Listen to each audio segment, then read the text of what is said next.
Passer la parole à notre ami le Dr Khrouf pour la dernière communication.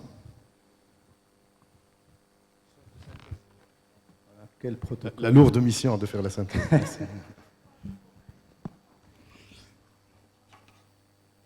Pardon? Ah mais c'est bon, je prends ça. Merci à tous, merci à la STGO. Donc voilà, je pense que j'ai la lourde mission de répondre à ces questions. Quel protocole pour quel patient? Pratiquement, nous avons abordé tout cela durant les présentations qui ont été faites tout à l'heure par mes collègues, mais c'est bien, je pense, de faire une sorte de synthèse avec toutes ces informations que nous avons eues, d'autant plus que la stimulation ovarienne est un élément capital, puisque le nombre d'ovocytes et l'âge de la femme sont les deux facteurs les plus importants pour le succès en termes de taux de naissance cumulatif. Et ça, c'est un effet pratiquement que l'on va voir, quelle que soit la tranche d'âge, pratiquement jusqu'à 42 ans. Donc, ne pas rater la stimulation est un élément capital pour le succès. Alors, donc vous avez vu que nous allons d'abord essayer de cataloguer nos patientes pour essayer de dispenser le meilleur protocole ou choisir le meilleur protocole. Et classiquement, donc, on se base sur l'âge. Les marqueurs de la réserve ovarienne actuellement, donc le compte des follicules en trop et l'AMH. Et puis, surtout, les antécédents. Il faut voir les anciennes stimulations que les patientes ont eues. Je pense que c'est un message très important. Il ne faut pas dire « je vais tout refaire moi-même, je suis extraordinaire ». Je pense qu'il faut voir les fiches de stimulation que les collègues ont déjà faites, parce que entre la réserve ovarienne et la réponse ovarienne, il peut y avoir des différences, et c'est dans ces subtilités-là que l'on va pouvoir faire la différence en termes de stimulation ovarienne. C'est ainsi que nous allons donc cataloguer nos patientes en différents groupes. On va voir quels sont les groupes, et ainsi choisir le meilleur protocole de stimulation, la meilleure dose. Et je pense qu'actuellement, on devrait beaucoup plus parler de carrément dessiner une stratégie de stimulation ovarienne ou de prise en charge en fécondation in vitro, parce que vous allez voir que ça ne dépend pas uniquement de la dose ou du protocole de désensibilisation. Alors, pour ça, je reviens sur deux concepts. Je pense que c'est important de le rappeler. C'est qu'il y a amalgame, quand on parle de groupe de patientes, entre ce qu'on appelle la réserve ovarienne et la réponse ovarienne. On parle de femmes qui a une baisse de la réserve et de femmes qui a une mauvaise répondeuse, alors que de plus en plus dans la littérature, on essaye de faire la différence entre ces deux entités, et vous allez voir que c'est comme ça que vous allez dégager des sous-groupes qui sont intéressants pour votre prise en charge. Ça, c'est la réserve ovarienne. C'est-à-dire que vous faites un compte de follicules en trop en échographie, vous faites un dosage associé ou non de l'AMH, et vous avez une idée sur la réserve ovarienne. Surtout chez une patiente candide qui n'a jamais eu de stimulation. Vous connaissez quelle est sa réserve, mais vous pensez ou vous attendez à une réponse. Ici, c'est une femme qui a une réserve pratiquement normale, mais vous ne pouvez jamais être sûr de comment sera réellement sa réponse. Par exemple, ici, c'est une femme qui a une réserve ovarienne normale et qui va avoir une réponse normale, puisque vous avez à peu près un compte de follicules à 12 et vous allez avoir 11 ovocytes au final. C'est donc une patiente qui a à la fois une réserve normale et à la fois une réponse ovarienne normale. C'est la patiente idéale, la patiente qui ne nous posera pas du tout de problème, et à la limite, quel que soit le protocole, ça sera extraordinaire. Voici une patiente qui a une réserve ovarienne normale, et au final, vous allez être vraiment déçu d'avoir 3 ovocytes. Qu'est-ce qui se passe? C'est une patiente qui a une réponse ovarienne qui est mauvaise, une réponse ovarienne qui est anormale. Donc probablement que ce qu'on appelle le follicle output rate, c'est-à-dire ce que vous allez dégager comme follicule à partir d'une réserve qui est pratiquement normale, il est bas. Et là, vous ne pouvez pas prendre en charge cette patiente de la même manière qu'une patiente qui a une baisse réelle de la réserve ovarienne. C'est ainsi qu'ont été dégagées, grâce à cette notion, des classifications comme la classification Poséidon. Et ce groupe de patientes qui a une réserve normale ou subnormale, mais chez qui vous allez collecter peu d'ovocytes, c'est-à-dire qui répond mal à la stimulation, a été catalogué comme étant le groupe 1, ici. Donc c'est les patientes qui ont cette caractéristique mais qui sont jeunes. Et le groupe 2, c'est les patientes qui ont cette caractéristique d'avoir une réserve subnormale mais une mauvaise réponse, et qui sont âgées, et elles ont été cataloguées en groupe 2. Donc vous voyez qu'on sort du dogme de normaux, mauvaises répandeuses. Et avoir 3 ovocytes, on peut y arriver d'une autre manière. C'est-à-dire qu'à la base, nous avons 3 follicules ou 5 ou 6 follicules en trop, et au final, nous avons 3 ovocytes. Ça, c'est une patiente qui a une mauvaise ou une réserve ovarienne qui est basse, mais qui a pratiquement bien répandu. C'est-à-dire qu'elle a donné tout ce qu'elle pouvait donner. Chez cette patiente-là, vous ne pouvez pas prendre en charge cette patiente-là de la même manière que celle qui a eu 3 ovocytes, alors qu'à la base, elle avait une réserve ovarienne normale. Donc, vous voyez que la première, il y a une marge de manœuvre pour faire mieux. La deuxième, sur un seul cycle, on ne peut pas espérer faire mieux. C'est ainsi que ces patientes-là qui ont une vraie réserve ovarienne diminuée ont été cataloguées groupe 3 pour celles qui sont jeunes et groupe 4 pour celles qui sont âgées. Et vous comprenez très bien que celles qui ont une baisse de la réserve des ovaires et qui sont âgées, bien entendu, c'est le groupe de la détresse, parce que c'est le groupe où on n'a pas beaucoup de solutions. À l'opposé, on peut avoir, bien entendu, une patiente qui a une réserve ovarienne exagérée, comme pour les PCOS ou pour des patientes qui ont juste l'aspect des ovaires où il y a un compte de follicules exagéré, et avoir une réponse ovarienne qui est normale, ou même exagérée quand on n'a pas fait attention, ou quand elle est extrêmement sensible aux gonadotrophines. Et parfois même, chez ces mêmes patientes, et vous le savez, ceux qui pratiquent la FIV, chez ces patientes, vous avez mis la dose normale que vous mettez, c'est-à-dire 150, et vous avez la mauvaise surprise d'avoir peu d'ovocytes chez ces patientes. Vous allez voir que c'est plutôt les patientes qui sont obèses, qui ont des AMH très élevés, etc. Donc, si on revoit les classifications, on pourrait dire qu'il y a les patientes qui ont une réserve basse. Ça, c'est des patientes qui ont été classées groupe 3 et 4 possédants, quel que soit, voilà, elles ont 2 ou 3 follicules, vous ne pouvez pas faire mieux. À la limite, on vous demande juste d'avoir 1 ou 2 ou 3 ovocytes. Par contre, les patientes qui ont une réserve ovarienne normale, il y a celles qui répondent bien et normalement, chez qui vous n'allez pas avoir de problème, mais il y a chez qui où vous allez mettre le protocole standard, normal, tel qu'il est recommandé, et vous allez avoir une mauvaise réponse. Celle-là, quand vous allez la reprendre, vous devez changer quelque chose. Vous ne pouvez pas continuer à faire la même chose. Et c'est pour ça que c'est important de voir les protocoles qui ont précédé les protocoles de stimulation. Et puis pour les ovaires polykystiques et PCOM, c'est-à-dire ayant juste l'aspect, bien sûr, c'est des patientes qui vont avoir souvent une réponse exagérée, mais quelquefois, et ça c'est à ce groupe qui va être bientôt individualisé, je pense, qui vont avoir une mauvaise réponse. On va voir ça. Voilà, alors on va essayer de voir quels sont les traitements, les protocoles de stimulation, les adjuvants que l'on peut utiliser dans ces cas-là, en utilisant bien sûr les guidelines de l'ESHRE 2019 que je vous invite tous à lire, mais je vais faire quand même quelques autres données qui ne figurent pas ou qui ne sont pas forcément d'accord avec les guidelines, parce que les guidelines, je pense, ça a été dessiné pour que tout le monde puisse avoir une pratique standardisée et que quelquefois, je pense, il y a des données nouvelles qui méritent quand même qu'on s'y attache. On va commencer par le plus simple, les réserves normaux-répondeuses. Donc ça, c'est des patientes qui ont une réserve ovarienne qui est normale, ni basse ni exagérée, soit qu'elles n'ont jamais eu de stimulation, donc elles sont a priori normaux-répondeuses, jusqu'à preuve du contraire, soit qu'elles ont déjà eu une stimulation et vous n'avez ni antécédent d'hypo ou d'hyperréponse et vous avez eu un nombre normal d'ovocytes. Qu'est-ce qu'il faut faire dans cette population? Cette population, c'est quand même la plus fréquente, et heureusement pour nous, parce qu'elle va représenter ici dans notre centre à peu près pratiquement 50% des patientes.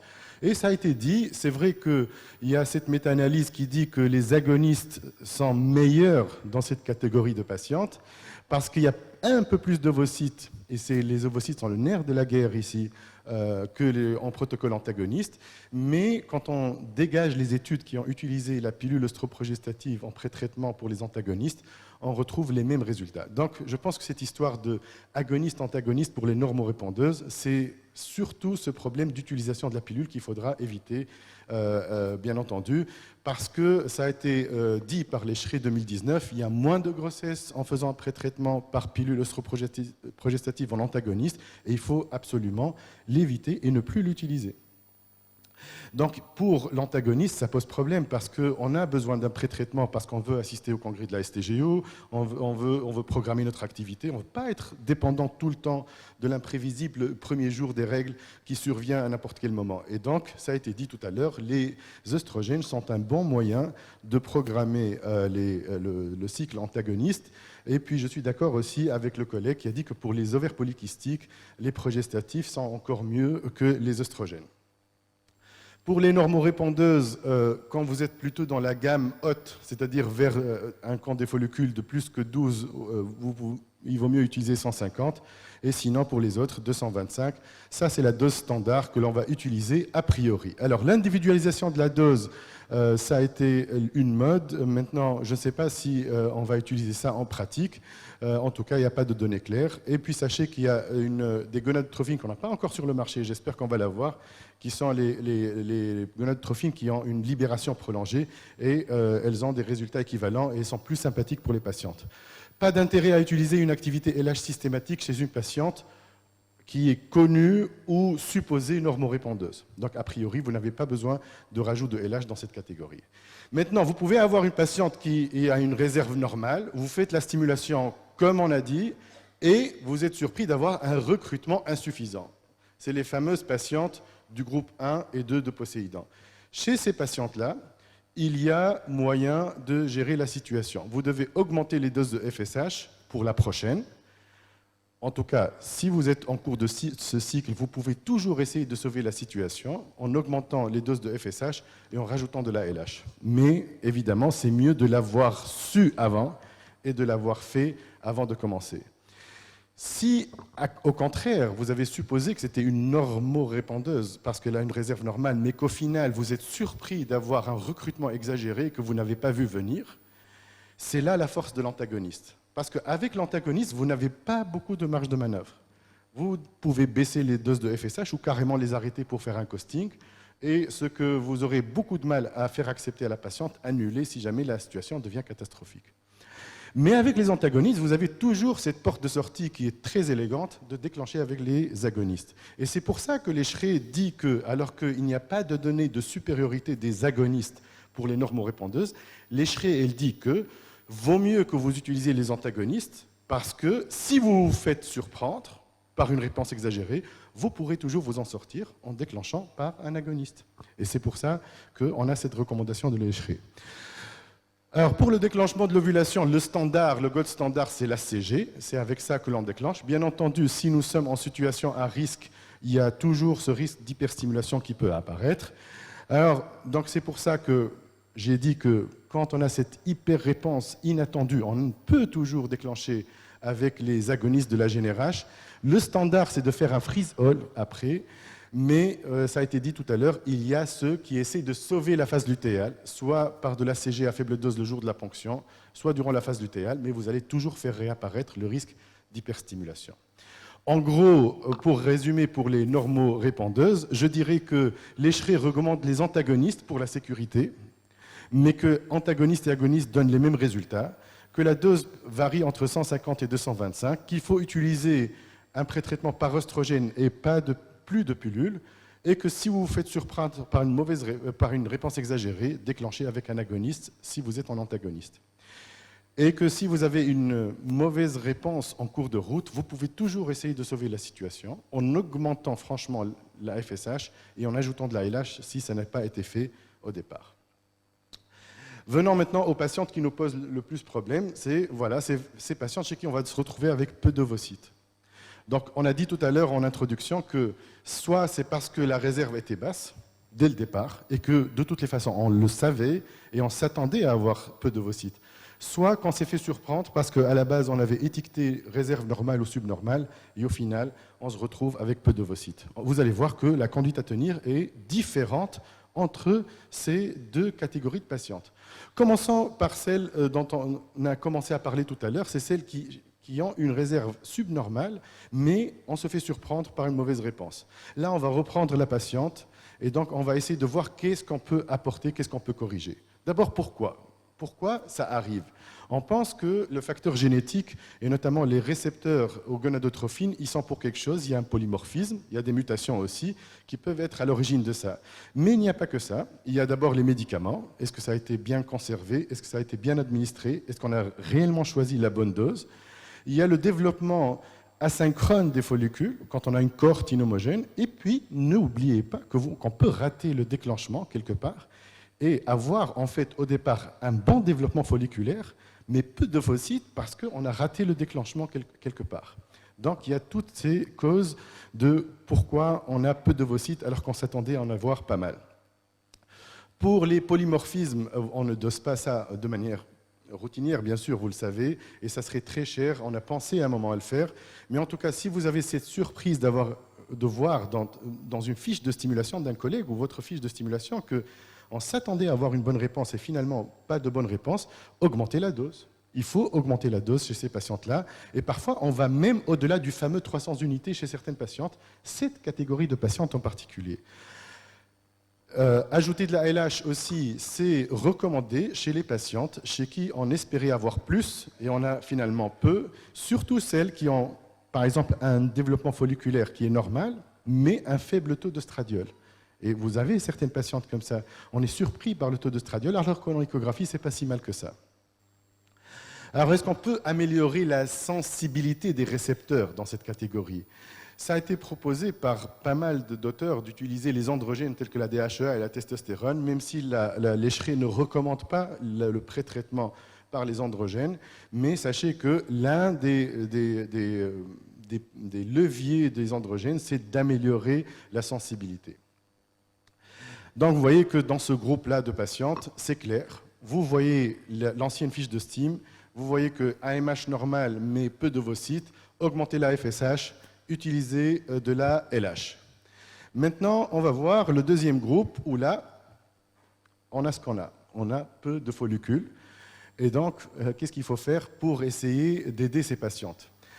Tout d'abord, on est un peu dépité parce que malgré tout ce qu'ont dit mes collègues, antagonistes, agonistes, dans ce sous-groupe-là de patientes, c'est la même chose. On a 3 follicules en trop, on va avoir les 2 ovocytes, c'est que l'on utilise un antagoniste ou un agoniste. Et donc, l'ESHRE ne recommande pas un protocole ou un autre de désensibilisation. Et puis, même pour les doses, c'est bien sûr très décevant.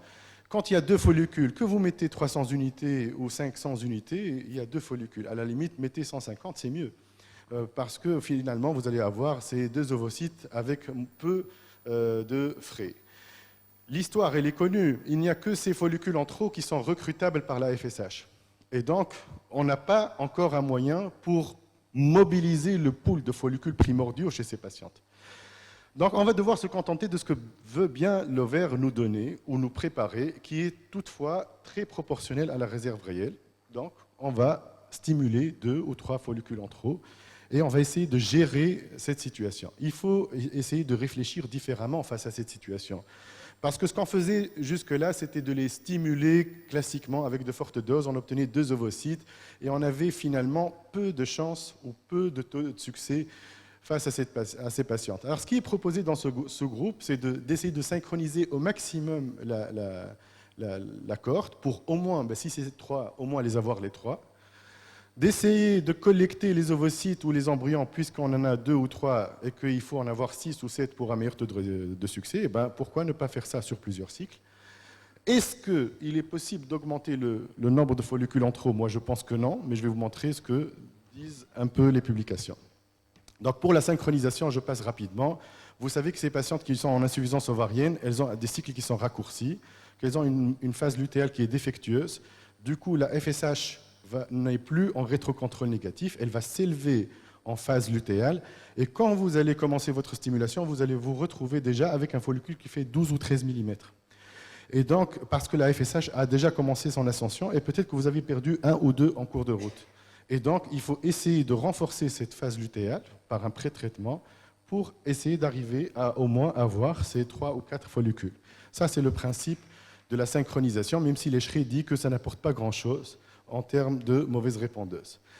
Alors maintenant, comment faire en sorte d'avoir les mêmes chances pour ces patientes-là qui ont un ovocyte? essayer de les ramener à celles qui ont 5 ou 6 ovocytes. Le dogme, c'est de se dire, on n'y arrive pas en un seul coup, parce que voilà, c'est ce que l'ovaire présente. On va essayer de faire ça en plusieurs coups. Alors, est-ce que c'est utile pour toutes les patientes qui ont une faible réserve ovarienne? C'est surtout utile pour le groupe de la détresse. Parce que c'est elles qui ont besoin de beaucoup d'embryons pour espérer qu'il y en ait un qui soit euploïde. Les patientes qui sont âgées. Regardez, les taux de naissance cumulatifs sont de 12% dans ce groupe de patientes ayant une faible réserve ovarienne mais qui sont âgées, alors que celles qui sont jeunes, même avec leur faible réserve ovarienne, elles ont 35%. C'est pas mal, 35%. C'est que la qualité compense et qu'on n'a pas besoin de beaucoup d'embryons pour espérer de bonnes chances de succès.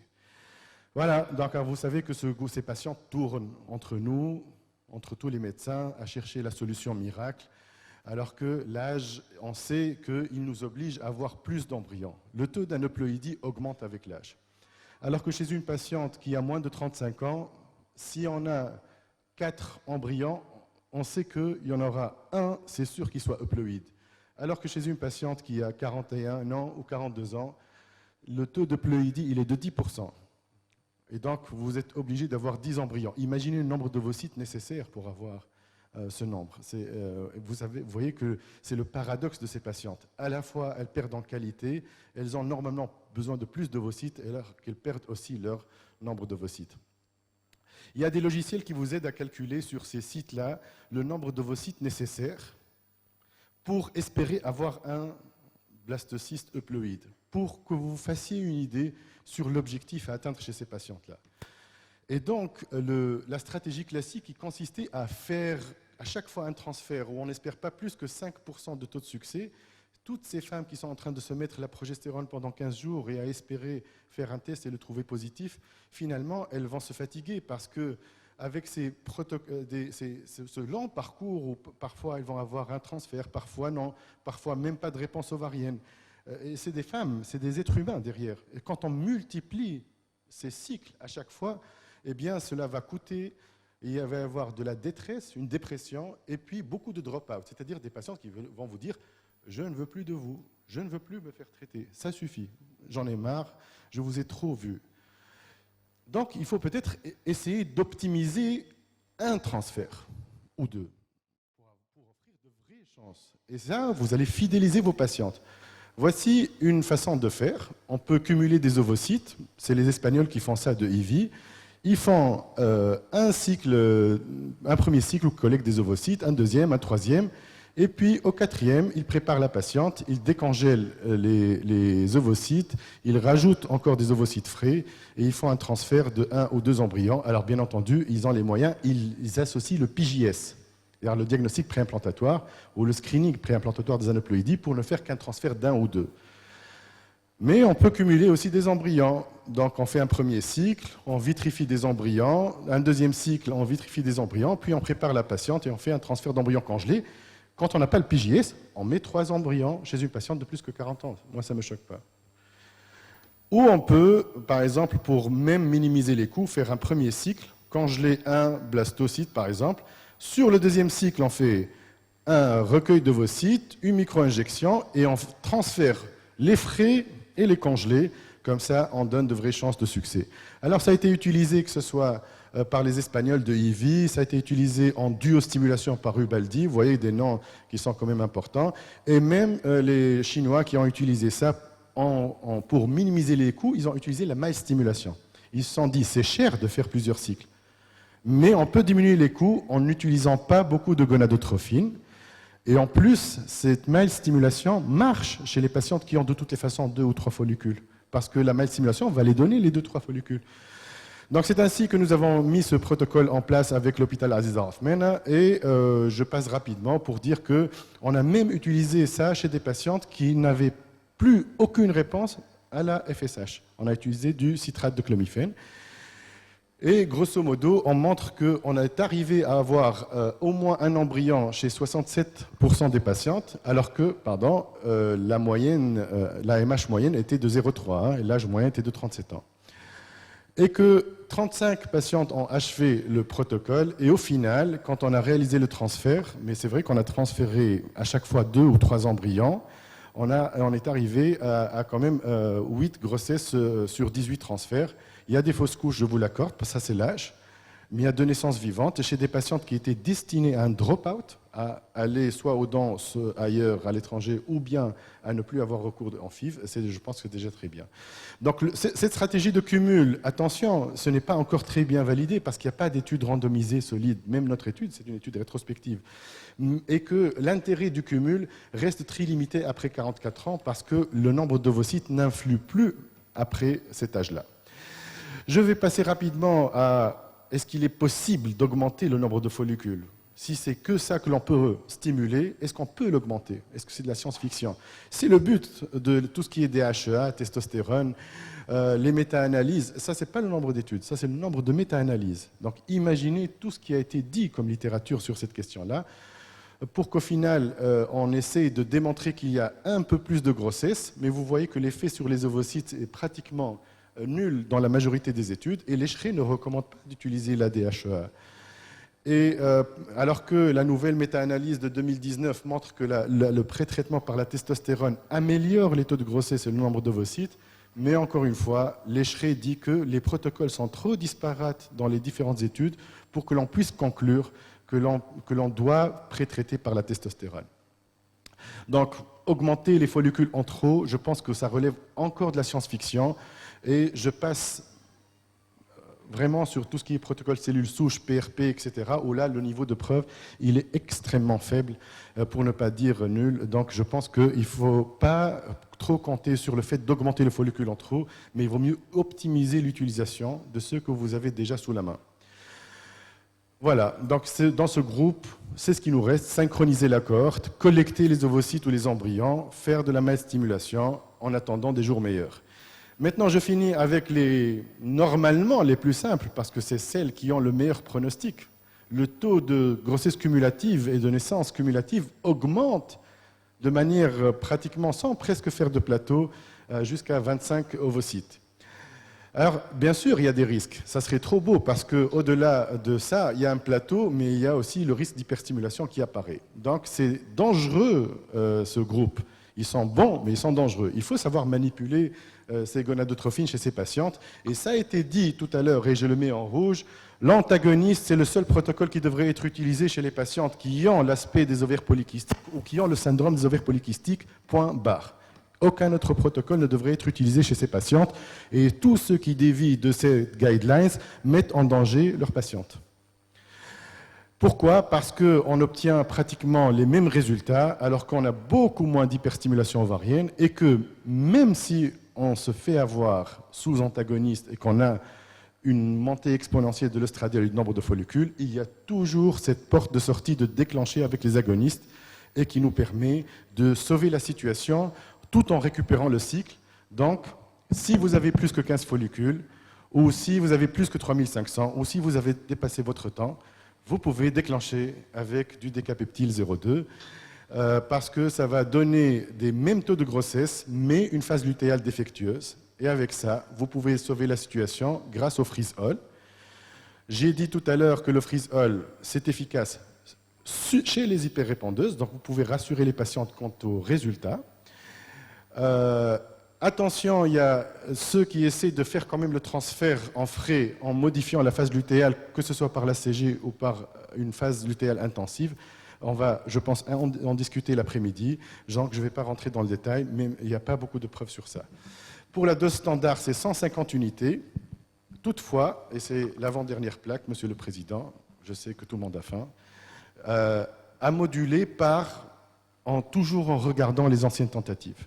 Chez certaines patientes SOPK, avec 150, vont avoir du mal à décoller. Regardez ce qu'ont fait les collègues, regardez votre ancienne fiche de stimulation. Si c'est le cas, vous êtes autorisé à augmenter légèrement la dose, surtout si on avait le stylo. Dommage qu'on n'a pas le stylo. Si vous n'avez... Attention, les patientes qui ont les AMH supérieurs à 7,5 ou celles qui ont le BMI important sont peut-être celles où il y aurait des difficultés à stimuler. Ça reste à prouver. Donc, pour finir avec ces hyper-répondeuses, donc les règles, c'est l'antagoniste, c'est une dose de départ de 100 à 150 unités. Si hyper-réponse, déclenchement agoniste et freeze-all, Et attention, il y a parfois des surprises de mauvaises réponses, donc regardez les anciennes stimulations. Et donc je finis donc avec ce tableau où je récapitule l'ensemble des données que je vous ai données, en sachant que ça reste quand même une proposition basée sur la science, mais personnelle, mais que si vous voulez vous référer aux données actuelles admises, relisez les guidelines de l'ESHRE 2019 qui sont très bien pour ceux qui commencent surtout la pratique. Et je vous remercie. Merci, Dr Mohamed Khourouf, de cette présentation brillante et synthétique vraiment. Donc, est-ce qu'il y a des questions? Oui. Merci, Dr Khourouf, c'était très bien. Est-ce qu'on peut en Tunisie maintenant congeler des ovocytes dans l'objectif d'un pooling? Est-ce que ça serait mieux de congeler des ovocytes ou des embryons, vu que la récupération des ovocytes, le taux de récupération est toujours garanti? C'est une très bonne question. Nous, dans notre protocole, on congèle des embryons. Pourquoi? Tout simplement parce que pour réduire les coûts, quand on congèle des ovocytes, on ne sait pas au final si ça va donner des embryons ou non. Alors que quand on les féconde, au moins on ne congèle que ce qui a donné lieu à un embryon de bonne qualité. Donc, dans l'état actuel des choses, nous congelons des embryons. Quelle est la meilleure indication de la double stimulation? Je pense que la double stimulation rentre dans la catégorie du cumul des embryons des ovocytes, que c'est pour les patientes qui ont le groupe du groupe 3 et 4, celles qui ont une faible réserve des ovaires, ou bien dans le cas particulier de la préservation de la fertilité, pour essayer de raccourcir le temps. Maintenant, est-ce qu'il faut faire ce cumul sur 2 cycles successifs ou sur une double stimulation? Il n'y a pas de preuve pour le dire. Nous, on essaye parfois de pousser les patientes à le faire en duostime, surtout quand elles viennent de l'étranger, mais c'est vrai qu'elles sont fatiguées. C'est-à-dire que reprendre tout de suite les injections et avoir une ponction tout de suite, ce n'est pas toujours très bien accepté. Celles qui ont juste un mois à passer chez nous acceptent bien ce protocole. Pour le reste, on le laisse se reposer et reprendre le cycle d'après. Je pense pour les femmes jeunes. Oui. Qui ont mauvaise réserve ovarienne avec mauvaise réponse. Oui. Ce n'est pas une bonne indication. Pour le groupe 3, Oui. oui, à mon avis, les patientes qui ont du groupe 3, on n'a pas besoin de cumuler énormément. C'est des patientes qui sont jeunes. L'objectif en termes d'ovocytes matures pour avoir un embryon euploïde, il est de 4. Donc finalement, on n'a pas besoin de collecter. C'est le groupe de la détresse que j'appelle qui ont besoin de cette pratique-là. Mais attention, ce n'est pas simple, parce que le monitorage n'est pas simple en phase lutéale. Il faut s'y connaître. Les taux de stradiol sont interprétés de manière différente. Les follicules, au premier monitorage, surtout après J5, avec les hématomes, ce n'est pas toujours simple de se retrouver entre follicules débutants, follicules restants, follicules en hématome. Donc, ce n'est pas une procédure qui est... Je pense qu'en tout cas, les guidelines de l'ESHRE disent que c'est recommandé uniquement pour la recherche clinique. Et c'est à réserver pour la recherche clinique. Merci. Il y a d'autres questions? Merci tout le monde pour votre attention. Donc, on lève la séance. Merci. Au revoir. Hachani va nous présenter les nouvelles méthodes de stimulation ovarienne. Alors, je voudrais commencer par remercier